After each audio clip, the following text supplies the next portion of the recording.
अंतर की दृष्टि सबके पास है, सभी नामधनी हैं, लेकिन अंतर की दृष्टि की ओर किसी को ख्याल ही नहीं है कि हमारे अंतर में भी एक दृष्टि है, जिस दृष्टि से कि संसार और परमार्थ दोनों को देख सकते, दोनों को देख सकते। लेकिन हमारी सुरत, हमारी चेतना मन के साथ लगकर इंद्रियों के माध्यम से इंद्रियों के विषयों में इस तरह सराबोर है कि बस उसी में घुरच घुरच करके जीवन गंवा देते हैं। बंदिशोर साहिब कहते हैं कि भाई तुम अंतर की यात्रा कब करोगे? बाहर की यात्रा तो कर ली, ना जाने कितने जन्मों से इस संसार में भटक रहे हो।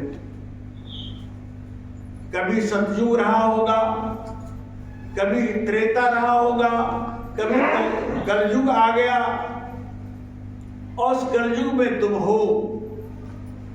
कभी राम रावण की लड़ाई हुई होगी, कभी कृष्ण कंस की लड़ाई हुई होगी, और कभी क्या हुआ, कभी क्या होगा, वहां भी तो थे। आज मनुष्य तन भी पाकर के इस संसार में परिभ्रमण कर रहे हो। इस परिभ्रमण में बाह्य दृश्यों का अवलोकन कर रहे हो, अंदर के दृश्य को कब देखो? तुम्हारे अंदर संपूर्ण विश्व है। जो तुम बाहर देखते हो वह तुम्हारे भीतर भी है, उसको तो देखो एक बार। अगर एक झलक तुमने देख ली तो फिर बाहर देखने के लिए शेष नहीं रहेगा। बाहर तो प्रबल माया है। माया किसे कहते हैं? प्रकृति को। और प्रकृति क्या है? जड़ है। और आत्मा हो आप चेतन हो, आपकी चेतन दृष्टि आपके साथ है। ये तो जड़ गोलक की दृष्टि है जिसे संसार को देखा जाता है। भाई आप अपने अंदर देखो कि तुम्हारे अंदर क्या दृश्य है, क्या सुंदर चीज है।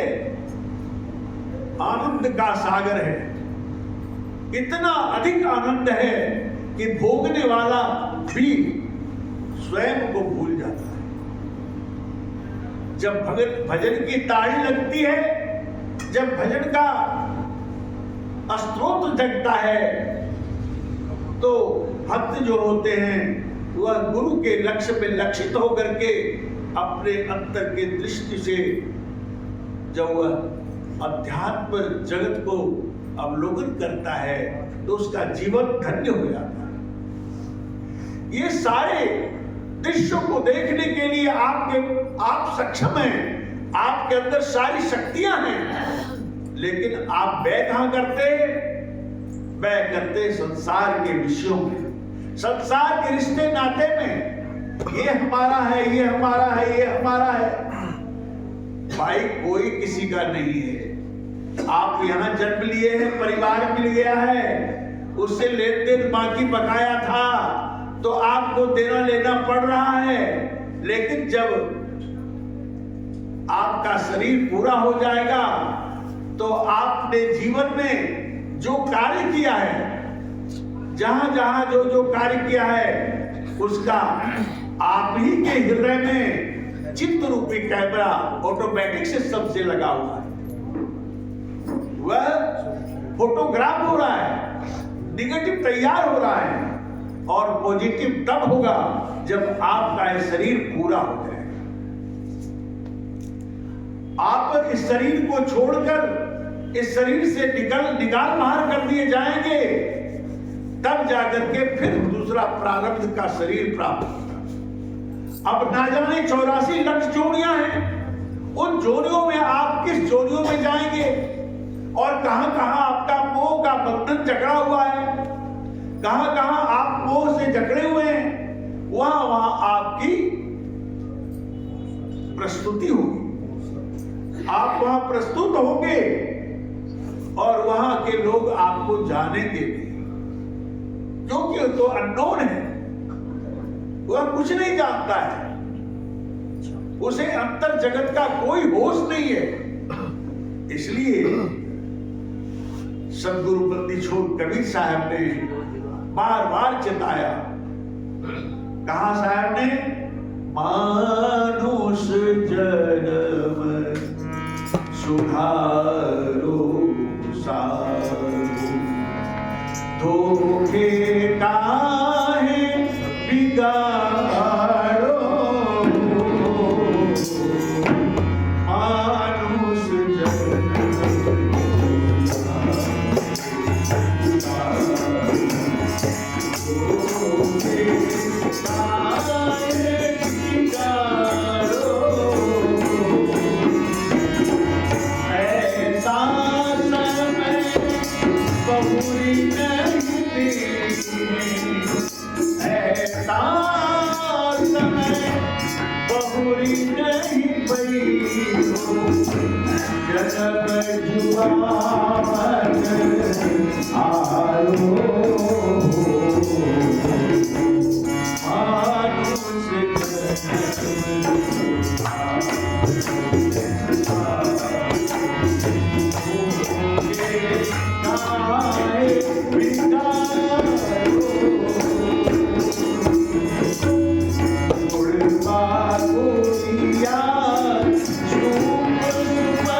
बच्चे अपने बचपन में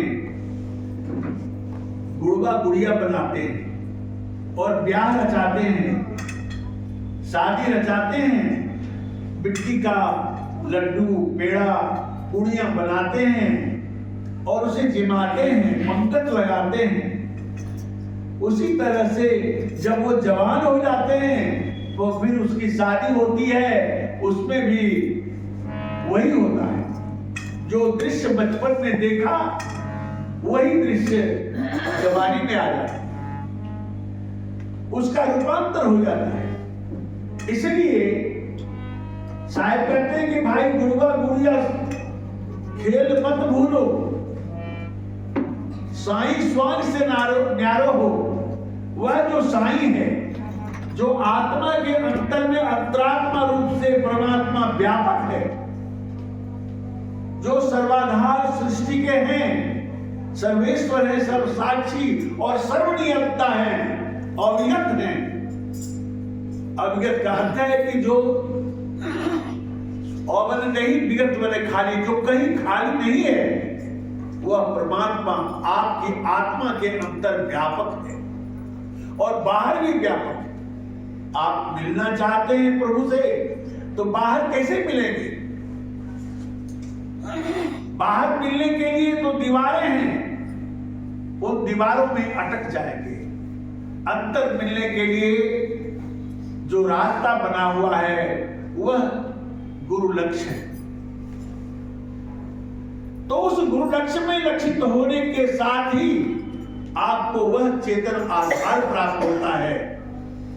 जब आप अपने आत्म स्वरूप से आत्मवान हो जाएंगे, अपना होश संभल जाएगा, तब उस समय जाकर सद्गुरु सार शब्द का बोध कराते हैं।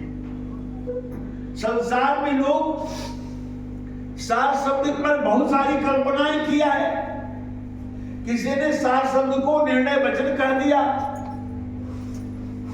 सार शब्द को जाना नहीं और शब्दों में पिरो करके शब्द के जंजाल में फंसा दिया, वो सार शब्द नहीं है। सार शब्द तो सदगुरु बंदी छोड़ कबीर का चिंतामणि है, जिसे वह सार शब्द का बोध और ज्ञान तब दिया जाता है जब आप आत्मान हो जाएंगे, आत्मा अनुभव कर लेंगे, अपनी अवस्था को प्राप्त कर लेंगे, तब वह सार शब्द का बोध कराया जाता है। नाना संप्रदाय हैं, नाना मत है, नाना विचार हैं, सबके प्रति हमारा आदर है, सबके प्रति हमारा प्रेम है, सबको महान समझते हैं, लेकिन ये तो यात्रा है, एक बाह्य यात्रा है, एक अंतर की यात्रा है। अंतर की यात्रा में जो निहित है, जो अपने को लक्ष्य में लक्षित होना चाहते हैं, वह व्याकुल होकर के गुरु की खोज करते हैं। और गुरु में भेद है, गुरु में भाव। साहब ने कहा, सोई गुरु नित मन दिए, जो शब्द बतावे दाओ, जो शब्द का भेद बता दे वह गुरु की वंदना करते हैं। जो शब्द का भेद ना बता सके वह गुरु की वंदना नहीं करनी चाहिए। भेष को बंदगी नहीं है, ज्ञान की बंदगी है। साहब ने कहा कि बोल करो तलवार का, पड़े रख दो ज्ञान। बोल करो तलवार का, पड़े रख दो ज्ञान। ज्ञान से क्या होता है? तलवार से काम होता है, तलवार से कटते हैं, तलवार से लोग भयभीत हो जाते हैं। लेकिन अगर आप लग गए म्यान को घुमाने में, तो लोग जान करके हंसी उड़ाएंगे, ये तो म्यान चला रहा है।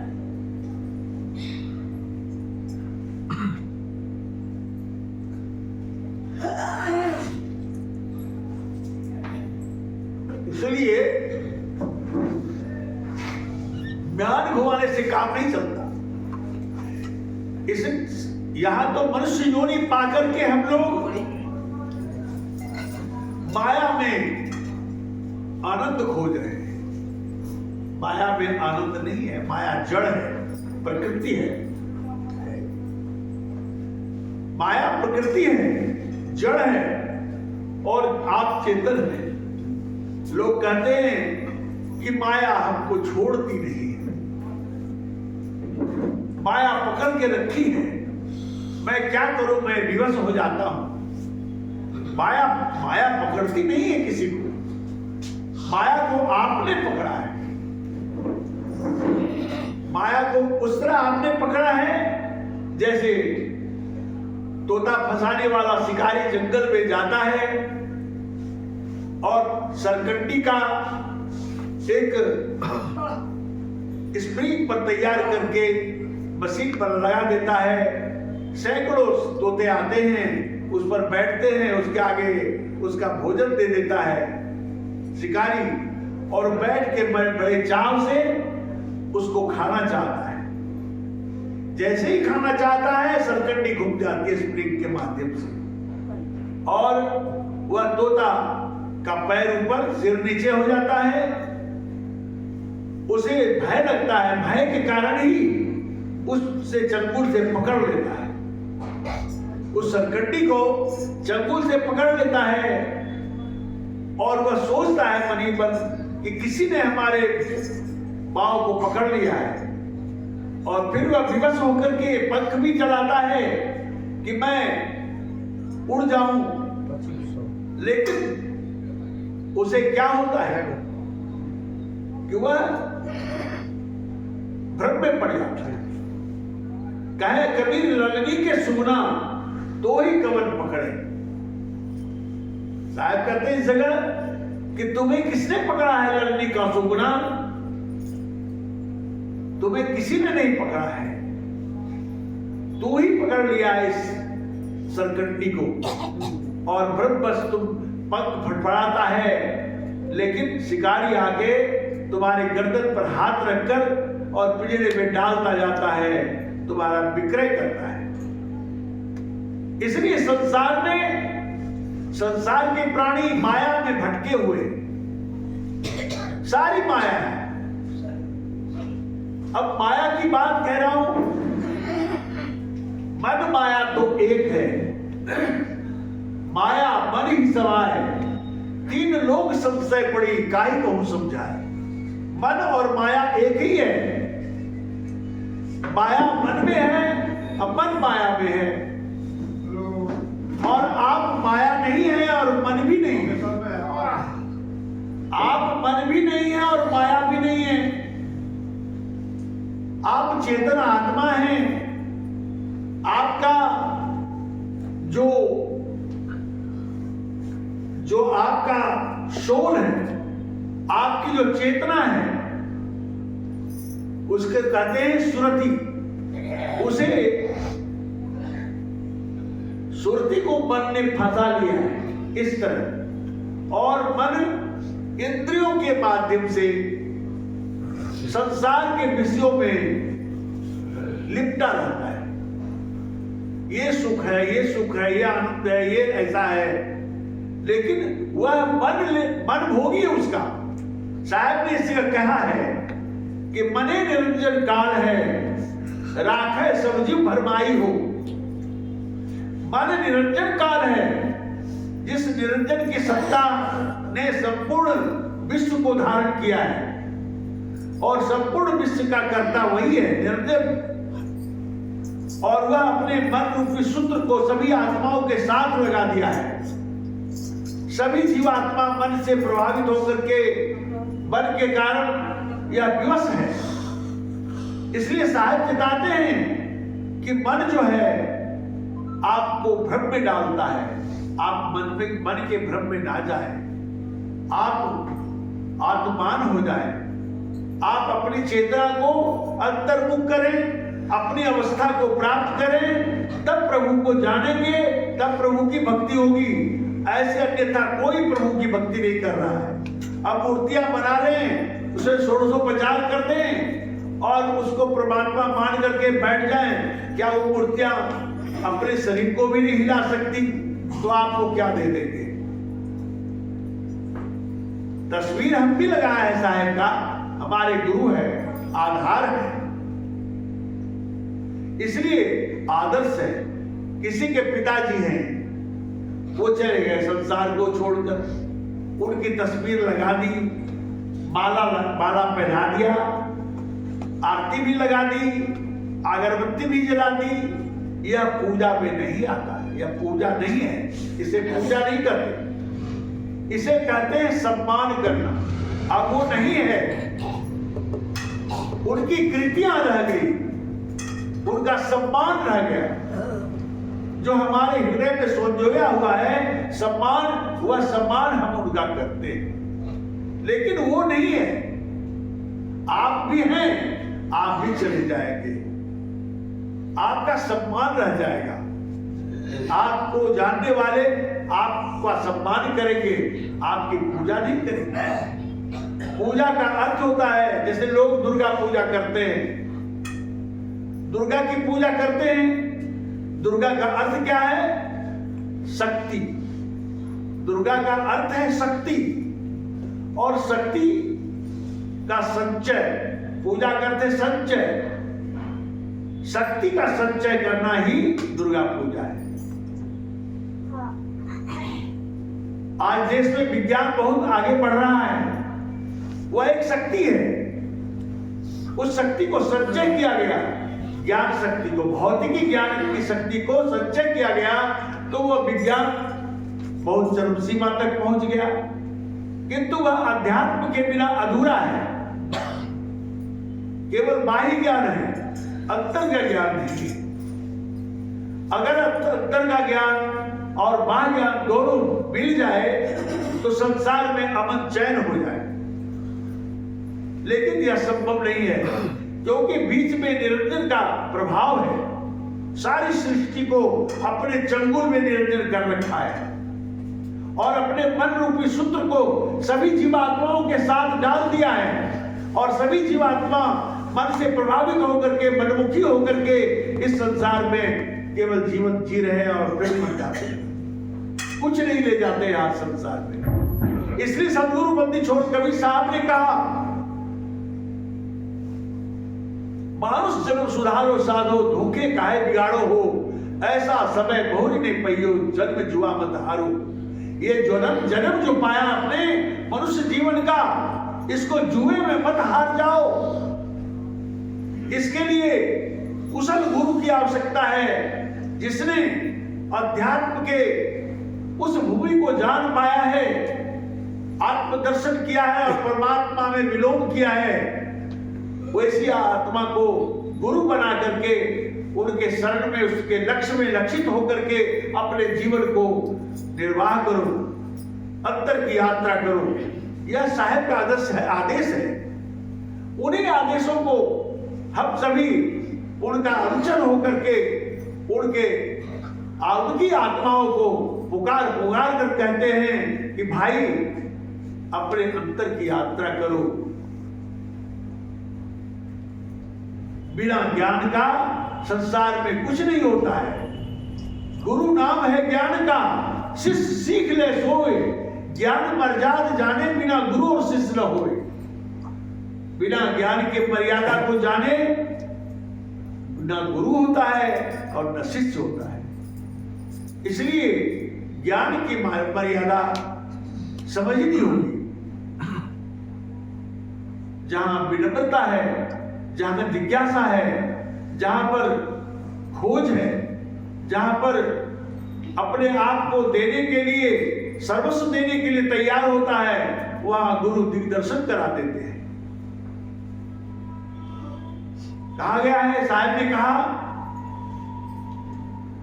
कि ज्ञान को सीखने के लिए विनम्र होना पड़ता है।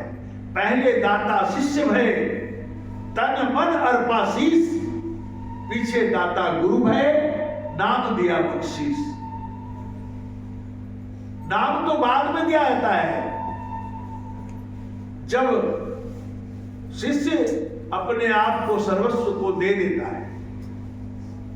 अगर उसमें वक्र गति है, उसमें छल कपट है, कुछ अंदर कुछ और है, बाहर कुछ और है, तब ऐसी अवस्था में गुरु ज्ञान छिपा लेते हैं, नहीं दे पाते। मैं इसलिए उद्घोष करके कहता हूं कि आप महान हैं, जो सत्संग में इतना रुचि लेकर के आप पधारे हैं। इसलिए मैंने कहा कि सत्संग के प्रति किसी को ख्याल नहीं है, चॉइस नहीं है। वो तो जहां है वही मस्त है, जहां है जिस हाल में वही मस्त है। लेकिन किसी को सत्संग के प्रति अस्फुरना हो जाए, उसकी चेष्टा बन जाए, तो समझिए कि उसकी आत्मा का वो प्रभु के करीब होने जा रहे हैं, अपने आप में स्थित होने जाने का अवस्था उनका आ रहा है, वो धन्य है। तो यह निरंजन जिसकी सत्ता 21 ब्रह्मांड में है, और 21 ब्रह्मांड को धारण करके, वह त्रैलोक्य को भी धारण करके संसार में प्राणियों के साथ मन रूप में होकर के अपना सूत्र देकर संसार के हर आनंद को,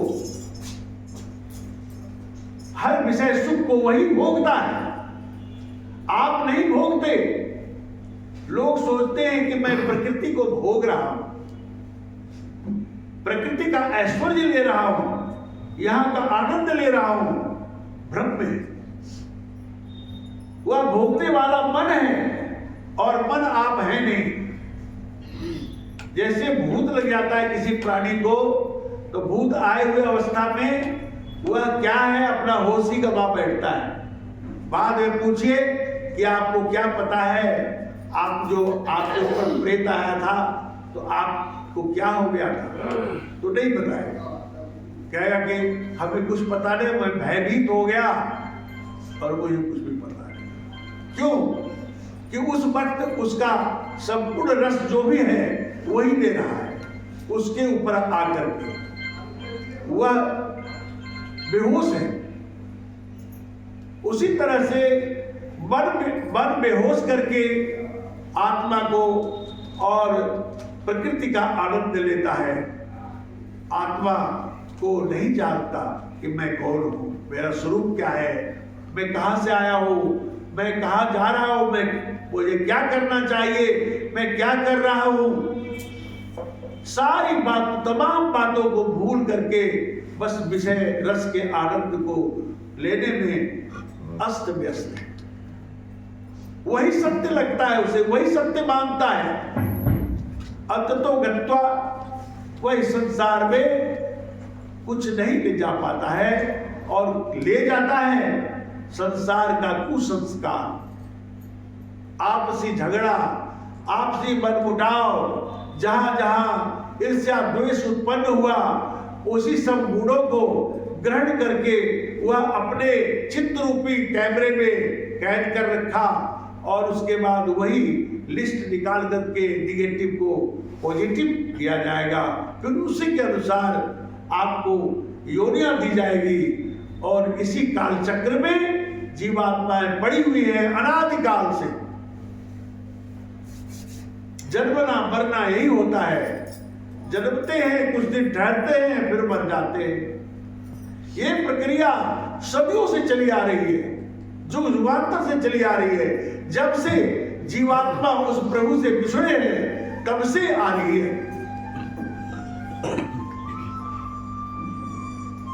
और साहब ने कहा, जहिया कीर्तन ना हता धरती हती न नीर, उत्पत्ति परलय ना हती तब की कहे कबीर।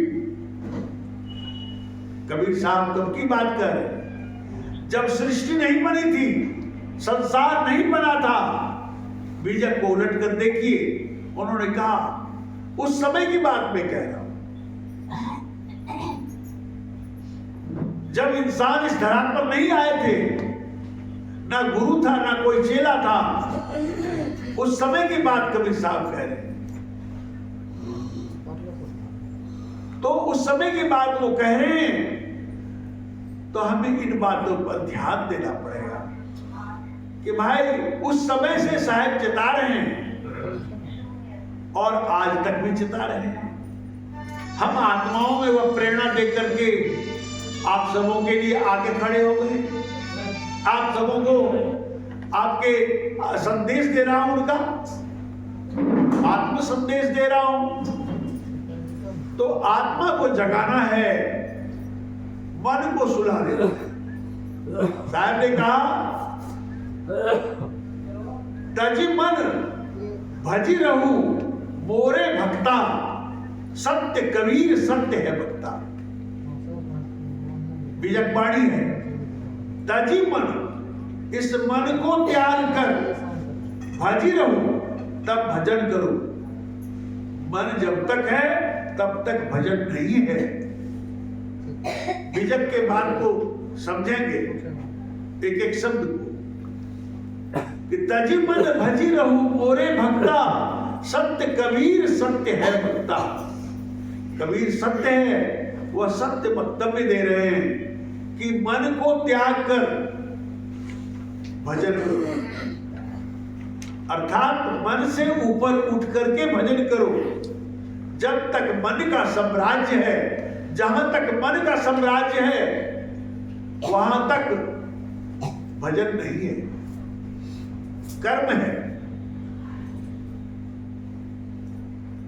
कर्म 3 प्रकार के होते हैं, कर्म, विकर्म, अकर्म। और कर्म के भेद 2 हैं, शुभ कर्म और अशुभ कर्म, अच्छा कर्म और बुरा कर्म। अच्छे कर्म भी बंधन है और बुरे कर्म भी बंधन है। आपने पुण्य वाला काम कर रहे हैं तो भी सोने की हथकड़ी लगेगी, जाना पड़ेगा जेल। और जब बुरे कर्म करेंगे तो लोहे की हथकड़ी है, फिर भी जाना पड़ेगा जेल। आपको थोड़ा अच्छे से रखा जाएगा, उनको कष्ट देकर रखा जाएगा, लेकिन है बंधन। जब तक ये आत्मा मन के बंधन से उठ नहीं जाता, निस्तार नहीं पाया जाता, ऊपर नहीं चला जाता, तब तक भक्ति नहीं है, तब तक भजन नहीं है, तब तक कर्म है। तो कर्म जो होता है उसकी विवेचना करता हूं। विकर्म, विकर्म उसे कहते हैं विशुद्ध कर्म। वह विशुद्ध कर्म क्या है? गुरु के लक्ष्य में लक्षित हो जाना। विकर्म, गुरु ने आपको जो दिया भजन करने का तरीका, गुरु ने जो आज्ञा दी, जैसा कहा वैसा करना, यह विकर्म है। और वह विकर्म आपको कहां ले जाएगा? अकर्म की ओर। अकर्म क्या है? कर्म करते हुए कर्म के बंधन से मुक्त हो जाना, यह अकर्म है। करे कर्म और रहे अकर्मी, ऐसी जुक्ति दिहावे, सत्तो सो सदगुरु मोहि भावे, जो आवागमन मिटावे। क्या कहा साहब ने? करे कर्म और रहे कर्मी, संसार के सारे कर्मों को करते हुए उसमें लिप्त नहीं है, उसमें सराबोर नहीं है, उसमें अनासक्त हैं। कैसे अनासक्त हैं? तो जैसे कमल पानी में ही उत्पन्न होकर के और पानी से परे हो जाता है। कमल के पूरियों पर पानी डाल दिया जाए तो पानी नहीं ठहर पाता है, टघर जाता है। अरुई के पत्ते पर पानी डालेंगे तो पत्ता से पानी टघर जाएगा, पानी स्पर्श नहीं कर पाएगा। एक पनडुब्बी पक्षी होती, टिटी टीटी टीटी करती रहती है, वो जलप्रपात के ऊपर घूमती रहती है, उसका भोजन है मछली। वह घूमती घूमती टीटी करती हुई वह उस पानी में चुमुक से डूबती है और मछली को चोंच में लेके निकल जाती है, और उसमें पानी नहीं सकता, पानी नहीं ठहर पाता। इसको ये लक्षण अकर्मी की तरह है। आप कर्म करते हुए कर्म के बंधन से मुक्त है, ऐसी जुक्ति दिढ़ावे, सो सदगुरु मोहि भावे। शायद कहते वो सदगुरु है जो कि ऐसा मार्गदर्शन किया और इस तरह से भजन करने की जुक्ति बता दी, और वह निरासक्त हो गया। किसी कर्मों में आसक्ति नहीं, कोई बांध नहीं सकता उसे। तो ऐसा कौन करेगा? जो मन से ऊपर उठ गया है। इसलिए साहब ने कहा कि तजी मन भजी रहो मोरे भक्ता, सत्य कबीर सत्य भक्ता। कबीर साहब ने कहा कि यह मैं सत्य कह रहा हूं, वक्तव्य सत्य दे रहा हूं कि तुम अनासक्त हो जाओगे, और ऐसी रहनी रह करके भजन जब करोगे तो फिर संसार की लिप्साओं में नहीं फंसोगे, निर्बंध हो जाओगे। तो ये बात संसार के प्राणियों को मैं बारंबार कहता हूं कि आप के अंदर संपूर्ण ऊर्जा है, आपके अंदर संपूर्ण शक्ति है, आप जो चाहे वही कर सकते हैं, लेकिन आप संकल्प को जगाते नहीं। संकल्प शक्तियां जो आपके अंदर निहित है वह सोई हुई है, उसे जगाना होगा। जब आपके अंदर की संकल्प शक्ति जग जाएगी तो आप सब कुछ कर सकते हैं, संसार से अनासक्त हो सकते हैं और परमानंद की प्राप्त अनुभूति और परमपिता परमेश्वर की प्राप्ति और त्रिताप दुख से निवृत्ति पा सकते हैं, और कोई बांध नहीं सकता आपको। इसलिए आत्मान होना सबसे पहला कार्य है। और जब तक मन के चंगुल में जीवन जी रहे हैं तब तक आत्मवान नहीं हो सकते, आत्मानुभूति नहीं कर सकते, स्वयं का पहचान नहीं कर सकते, और आपके अंदर जो सराबोर है वह सत्ता जो काल के भी परमात्मा है उससे मिलन नहीं हो सकता।